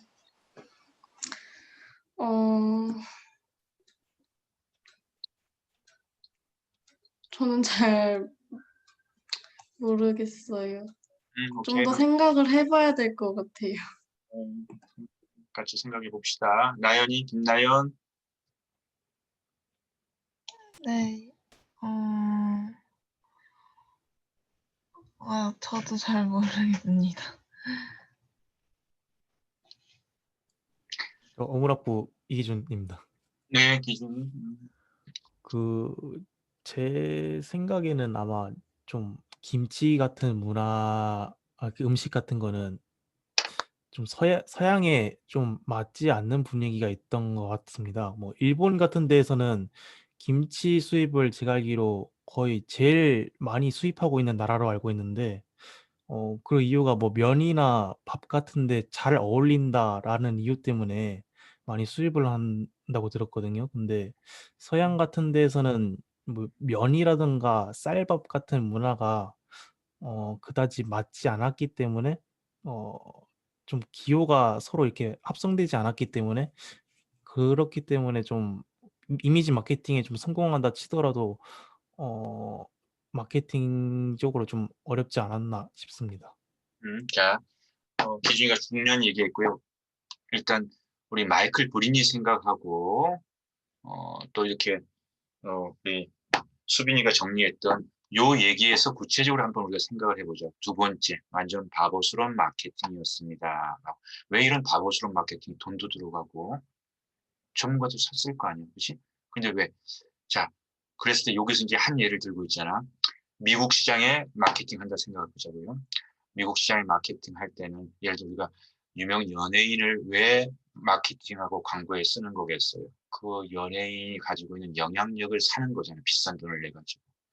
그렇다고 했을 때 그 연예인이 한국에는 유명한데 미국에는 유명하잖아요. 근데 지금 이 광고는 미국 소비자들 앞에서 하는 광고인데 왜 굳이 한국의 유명한 사람을 가지고 광고를 찍었을까? 왜 이런 일이 벌어졌을까? 이게 우리 퀘스천 마크인 거예요. 그리고 여기 요 표현 쓰잖아요. 낭만적 버섯, 즐거운 파프리카, 재미난 막걸리. 우리말은 다 말돼요. 재밌다. 여러분들 가운데서 얘기할 수 있어요. 이 카피에 대해서.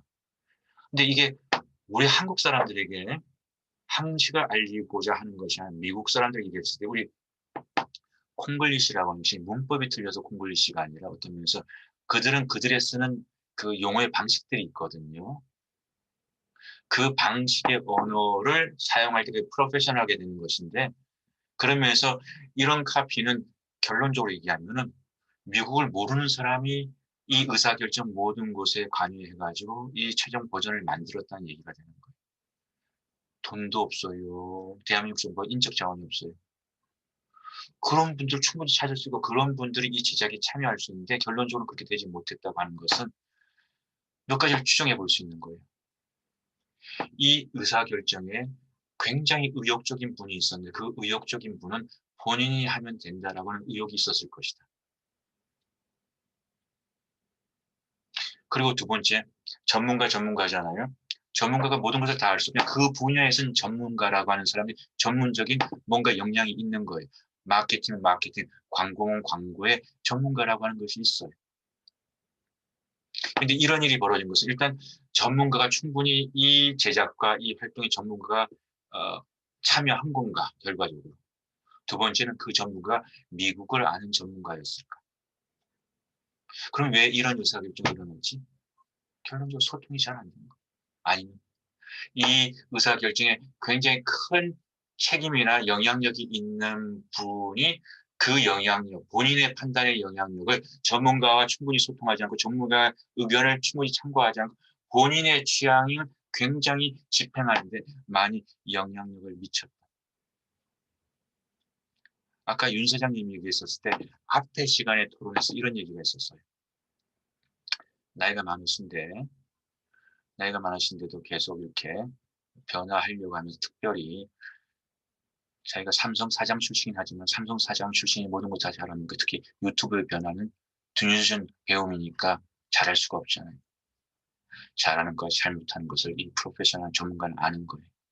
내가 사장이니까 모든 걸 내가 다 결정해. 영상은 떼어줬으면 젊은 친구 잘하는 친구 만나서 같이 합니다. 협업하잖아요. 마케팅은 난 몰라. 내가 이 일이 될 수 있도록 내가 정부 예산 끌어와가지고 이 일은 밀어줄 수 있으니까 우리 전문가분들이 정말 우리의 한식을 미국 시장에서 활용할 수 있도록 내가 거기까지는 내가 해줄 수 있어요. 이런 역할입니다. 내가 다 할 수 있다. 그러면서 윤 사장님은 그런 면에서 말랑말랑해.